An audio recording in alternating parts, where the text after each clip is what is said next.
Hi, everybody. Welcome to the December 26th edition of Colorado Inside Out. I'm your host, Dominic Dezzutti. Thank you very much for joining us. Tonight, we continue our long tradition of looking back at the year that was, and 2014 gave us quite a bit to talk about, especially in our very favorite Christmas sweaters. Let's begin by offering the one word or phrase that you would use to describe 2014. Patty Calhoun from Westward, what word or phrase would you go with? Green, and there are three reasons for it. One, the incredibly obscene amount of money pouring into the election season here. Two, the fact that we actually had some rain and moisture this year, so we did not have wildfires. And three, of course, pot, which is the big story of the year, and the greening of Colorado. David Kopel from the Independence Institute and DU Law School. What's your word or phrase to describe 2014? Tyranny, which is on the march globally. The insipid response of the United States and Western Europe to Vladimir Putin's land grabs, the destruction of freedom in Hungary, and the destruction of democracy all the way from the Tierra del Fuego at the tip of South America all the way up to Managua, Nicaragua. The enemies of freedom had a very good year. Eric Sonman, political analyst, what's your word or phrase?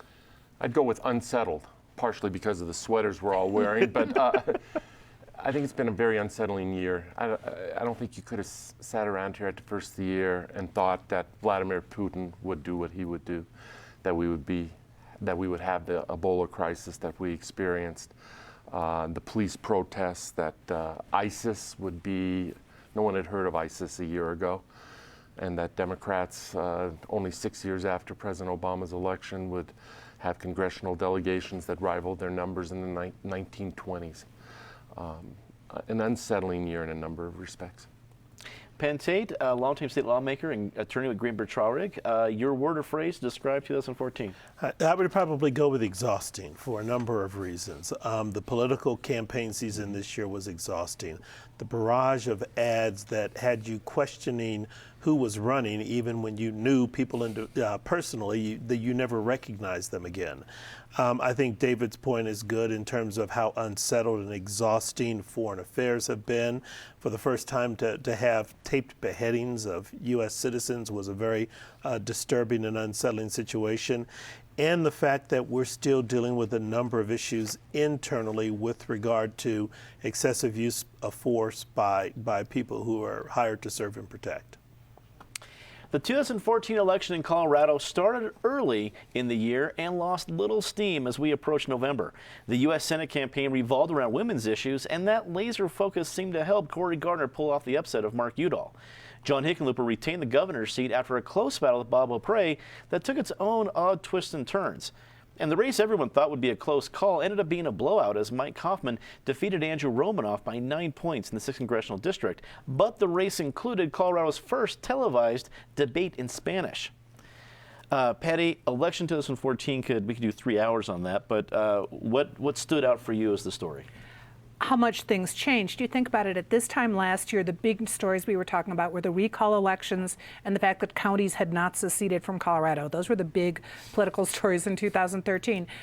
Cory Gardner was still running for his congressional seat at this time last year.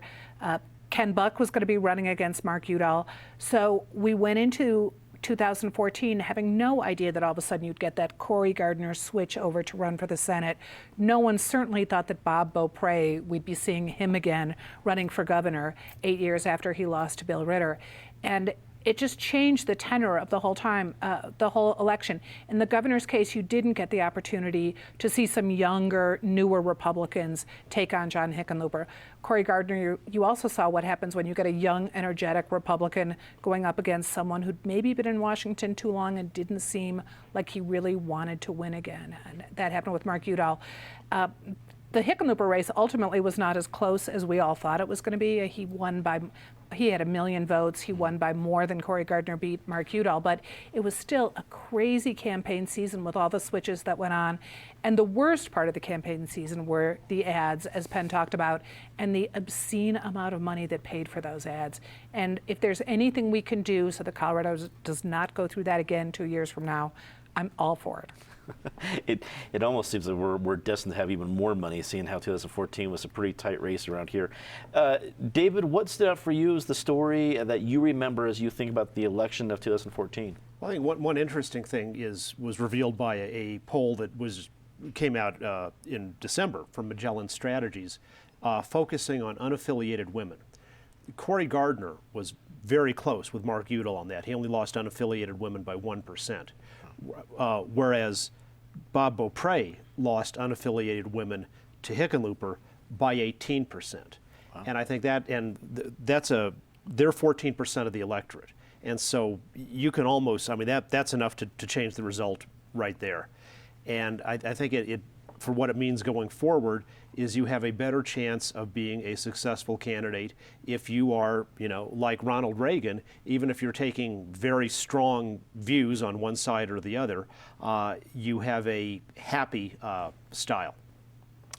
Eric Sondermann, I know we already went through the election, so a little too formal there, Eric. When you look back at the election, you and I were here for all the debates that we host here in our studio, and the tenor of the campaign seemed to change. The Romanoff-Kaufman race was tight for most of the year, then it kind of fell apart. We got into October. Beaupre and Hickenlooper had an odd, almost Beaupre just kind of waited for Hickenlooper to finally screw it up, and then that final ad left a bad taste, obviously, in a lot of people's mouths. And then looking at the Senate race, the move to never get off the issue of women's issues for Mark Udall. People have talked about it for now, but did it seem like it was going to work as you were watching the campaign through the year? I think some of the key dates in these campaigns were very early on.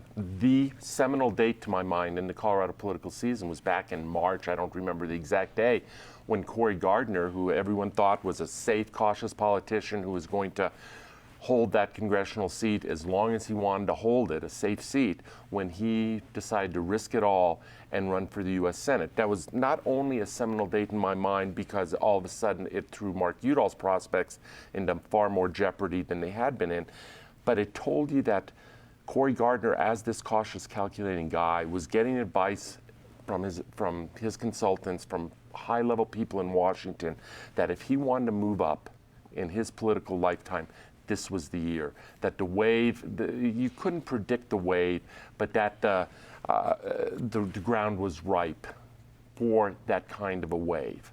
And that he seized that moment, told you what kind of a year was possible to unfold. Now, there was also that date a month later or so when Bob Beaupre got into the race, expecting the waters to part for him, and they didn't part at all, and everyone just said, oh, okay, welcome, Bob, come on down, and no one else changed their plan. But I do think that when Cory Gardner got into the race, it not only changed the Colorado political landscape, but it spoke to what was going on nationally in terms of the tenor of the year.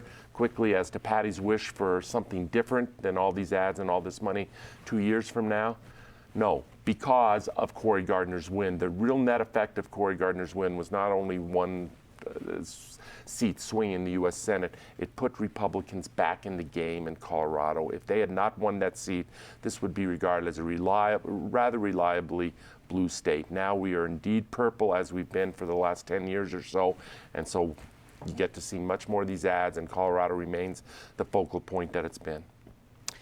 Penn, a lot of the discussion of the campaign throughout the season was about the Democratic ground game. It's so superior. It was based on with President Obama's campaign, all that kind of stuff. It seemed that Republicans finally took a page from that playbook. It took them 10 years to get there, but they did, and that Democrats had some missteps. Do you think it's strictly extensive with ground game, or were there other factors that made it at least a decent Republican wave here in Colorado? You know, I think there were a number of factors, and I think ground game was part of that. I think clearly this cycle, Democrats didn't turn out the number of voters they had. If they had turned out 100,000 more voters, it probably would have been a Democratic sweep. But the other thing, and I disagree with Eric for a little, by a little, because I don't know if this necessarily says Colorado is a purple state, because the other way to look at these election results were that this was the tide. This was the time when nothing worked for a Democratic candidate. You had a president who many thought had a successful record, but just decided not to talk about it.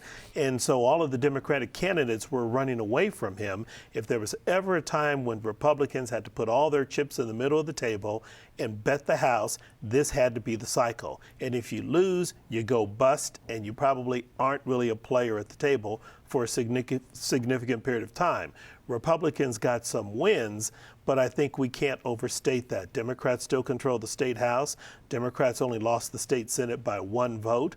What's telling is a number of the seats that were lost during the recall binge of the prior 2 years all reverted back to Democratic hands again. The governor maintained his position by a greater margin than Cory Garner won. So, you know, clearly there were some Republican gains here, and you have to acknowledge that as a practical matter. But these were gains when everything was moving in their favor. And still, I think we're going to look back at this and say, wow, if this was the best you could do when you had all the odds in your favor, where do you really stack up? Perhaps a purple state with a bluish hue. Perhaps so. The Denver Sheriff's Department seemingly made news throughout 2014. 2 record settlements for lawsuits over the use of excessive force cost Denver taxpayers millions of dollars, and the release of a variety of videos showing misconduct led to the resignation of Sheriff Gary Wilson and helped to trigger a significant and ongoing movement to reform the department. David, as we look back at the scripts over 2014, Denver Sheriff's Department was almost in there as much as the election. Yet we still haven't seen a whole lot of progress. A lot of committees have met, task forces have been formed, opinions have been floated out there, but I haven't seen a whole lot of reform. What do you make of what's gone on with the Sheriff's Department in 2014? The problem, the Sheriff's Department and the Denver Police Department probably go back at least 2 decades, maybe more, and we have not, in that period, ever had mayors who were really interested in doing something significant about it. There's a lack of accountability throughout the system. When the Los Angeles Police Department had its big Rampart scandal of false convictions and police stealing drugs from drug dealers so they could resell them, one of the conclusions that came out of that is the leading cause of police malperformance, and including corruption, is mediocrity. And so when you have a civil service system that is so bad that you can't do something about cops who are caught on tape clearly criminally attacking people in unjustified ways, that's a serious problem. I think we need drastic civil service reforms, at least for the police, maybe more.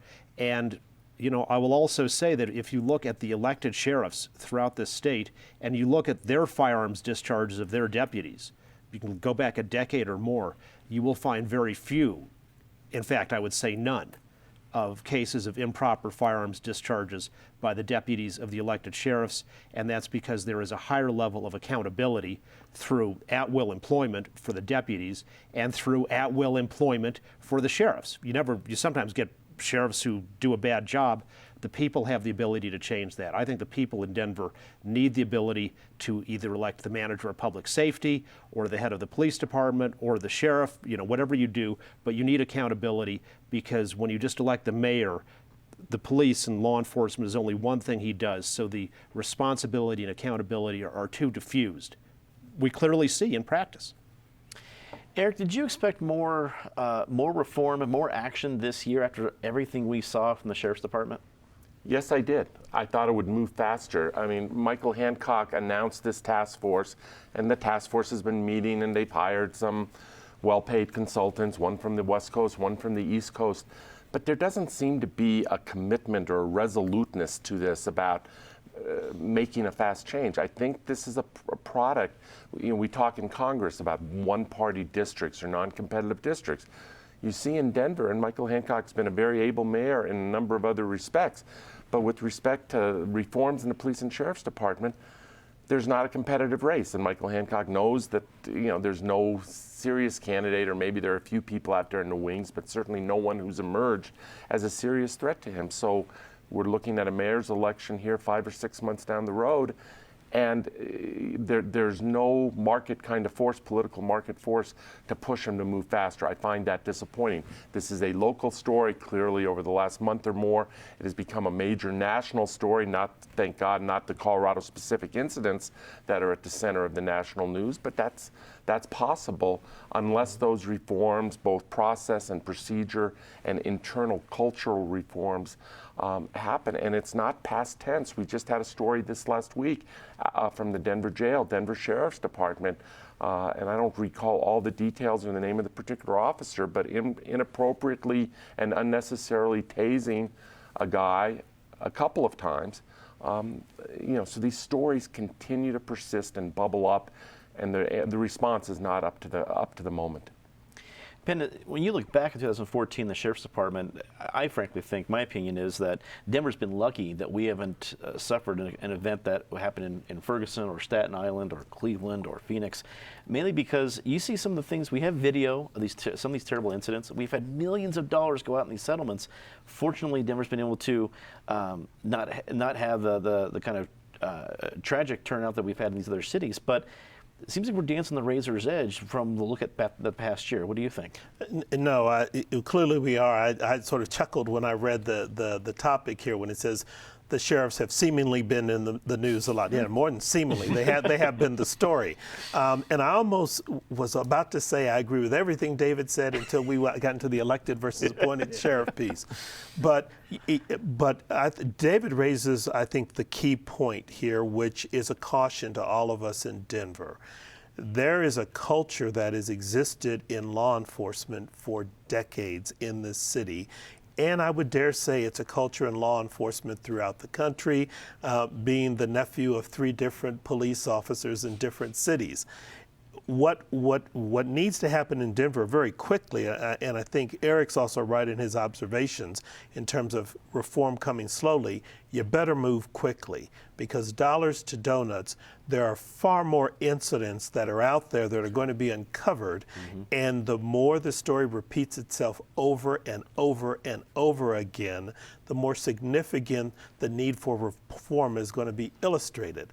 We're just talking about the incidents that we know about because they're on videotape. Yeah. And when I talk to people in the community and you sort of ask yourself, if folks are doing this knowing they're on videotape, what are they doing when they know there's nobody who can see them or observe or verify what's actually occurring? So the city really better, step up its game pretty quickly. That's the mayor and council and other appointed officials, and really delve into this, get to the bottom of it, and start taking strong action that's going to have to include some terminations within both the Sheriff's Department and the Police Department. Because I've got to believe it's sort of like the CIA stuff on a federal level. The more that you peel back the onion, the worse this is going to smell. Patty, if it continues to smell pretty bad, and it has smelled pretty awful throughout 2014, what are we going to see from all these stories coming out and finally some reform? What do you think we're going to see? Well, we'll see communities get more and more upset. The big stink 4 years ago when Hancock came into office was the police department, where there were videos of police brutality, and that's why Hancock quickly looked outside Denver for a police chief, brought in Robert White, worked with a then manager of safety, Alex Martinez, in finishing the changes that had made for discipline. But at the same time they were doing that, they didn't seem to pay any attention at all to what was going on in the Sheriff's Department. So it wasn't just a matter of disciplining them, it was a matter of teaching them how to behave in the first place. And the incidents we've had to pay out so much money for didn't happen this year. I mean, the Marvin Booker case, which we just paid $6 million for, City Council authorized that payment in December, that was a couple of years ago. These are older problems that are going on, so why Hancock was quick to deal with the police but so slow to start really looking into the problems of the sheriff's office is a big question. And I don't know how many studies we are now into the Sheriff's Department, but you would really think that It's not a good idea to beat up inmates, even if they aren't nice to you. There are certain protocols that clearly are in place, but they're just being ignored. So I would hope they quit studying and just take some action soon. Fracking was an issue that almost dominated the 2014 election, but 4 proposals were taken off the ballot after a last-minute deal put together by Governor Hickenlooper. At one point in the year, 11 separate initiatives regarding fracking could have made it to Election Day. Even though the issue didn't make the ballot, the specter of a fight over fracking still looms. Eric, were you surprised that whether it's Governor Hickenlooper or anybody else was able to stop fracking ballot issues from being in the 2014 election? Oh, at the time, I think we were surprised because we thought the date maybe had passed and that Hickenlooper had been at this for so long before he was ultimately able to craft that deal. But when you step back and think about it, there is always a political constituency for kicking the can down the road. Whether it's in Washington or in Denver, kicking the can down the road doesn't take all that much political courage. I think it was an able compromise on his part. But yet, that's all they succeeded in doing is kicking the can down the road for another year. The issue is not resolved. It will come back up in 2015. It will be on the ballot in all likelihood in more likely 2016, unless there's a compromise that I don't see out there. There is every reason in the world to have reasonable regulation of fracking. But at the same time you talk about reasonable regulation, there is a completely unreasonable fear of this technology. We have been fracking in this country for over 60 years, going on 65 years. What is new these days is relatively new, is we have the technology to frack horizontally. So you don't have to be right above where you're going, that you're able to come at it horizontally, which is much less disruptive on the environment in many, many respects. So regulate it, and regulate it pretty strongly for environmental reasons and neighborhood reasons and quality of life reasons. But this black and white notion of getting rid of it is crazy. Penn, Governor Hickenlooper received some well-earned praise and earned a little bit of political capital by able to craft this deal. Does that capital go away if this task force falls apart or doesn't produce something that gets passed by the 2015 legislature? I think it does. I think Eric's right. There's the constituency for kicking the can down the road, but at some point you got to pick the can up and do something with it, and that's what this commission has got to do. I'm not surprised that they got this compromise worked out. I think this was a zero-sum game that neither side could afford to lose. The oil and gas industry could not afford to have all of these competing measures on the ballot and lose a series of them, because then they had the heavy lift of going to the legislature to try to overturn some of these other matters that were approved. And similar to the environmental community did not want to be in a position where some of their initiatives failed miserably at the ballot box and then try to get legislators to summon the courage to do what voters said directly we're not going to do. But the bottom line is peace was achieved because the governor appointed a commission chaired by the La Plata County Commissioner that now has to come up with some real solutions to address this problem. And I think Eric is right. I think the core issue here is, technology aside, there's no one in the oil and gas industry who's been able to produce an expert to stand up and say unequivocally, this is safe in your neighborhoods, this is safe around your homes and kids, don't ban this, regulate it, watch it, but it's safe technology. And I think the majority of Coloradans aren't convinced that that's the case yet.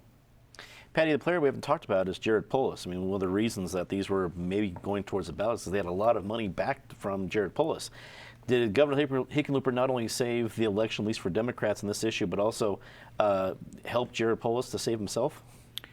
Well, Jared Polis would have still won. I don't know, can you save Jared Polis from dressing like Mork from Ork, which he did a few days after this? So he will be back. He will be talking about this issue because it's an important issue to Jared Polis. He'll be talking about it on a national level. If the commission doesn't come up with some good compromises, and as Penn said, good ways to explain what they're doing, that's a big issue. We will absolutely see this back on the ballot, and I think Jared will be in charge of putting it there. David, wrap it up for us. It's hard to see the oil and gas task force coming up with some compromise because all the compromises have already been made. As Governor Hickenlooper accurately said, Colorado is the strictest state in the country already on oil and gas regulation. The commissioner, co-commissioner, co-head of the commission he chose, Gwen LaChault, La Plata County Commissioner, is a fracking prohibitionist. fracking is terribly dangerous to people who have a moral opposition to fossil fuels. It produces cheap and abundant energy. Produces us fuel massively at lower costs than the welfare type things like wind or solar. And so they have to kill it, because if they allow America's natural gas boom to continue, it will mean the end of their dream to kosherize, in their view, America by not having us use these evil fossil fuels. Well, it's usually our very favorite part of the show. Now it's very part of the year. Disgrace of the year. A little less than 2 minutes left, so rather quickly. But what's your disgrace of 2014, Patty? You know, because of pot, I think we were a little mellow this year. So I'm going to go back to two big anniversaries that we marked this year. It was the 150th anniversary of the Sand Creek Massacre. Governor Hickenlooper apologized in the beginning of December to the tribal descendants. We also had the 100th anniversary of the Ludlow Massacre. And when you wonder if Colorado's come very far, yes, we've come a long way from those. David. Iran is 1 year closer to nuclear bombs, with the missiles to deliver them around to kill hundreds of millions of people. Eric. We're sitting here at the end of 2014. Sometimes you turn on the news and you think it was medieval times, with the beheadings by ISIS or ISIL or the Islamic State or whatever you want to call them across Syria and Iraq and elsewhere. Unspeakable. Penn. I agree with everything said, so I've changed my disgrace twice, so I'll go with this. I think we reached a new low with regard to political ads this year. I really do, and the amount of money. Thank goodness for Joe Neguse, the Secretary of State candidate, who ran the best ad I've seen in years, which didn't go negative and just said, here's who I am.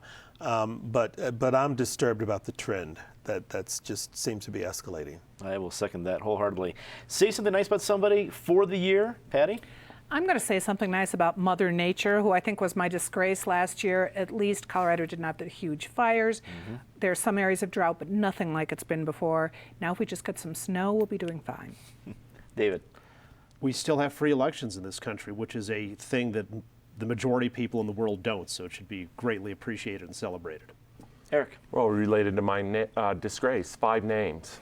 James Foley and Stephen Sotloff, American journalists, Peter Kasich, an American aid worker, British aid workers David Haynes and Alan Henning, as well as countless Syrians and Iraqis who've been the victims of these barbaric beheadings. Penn.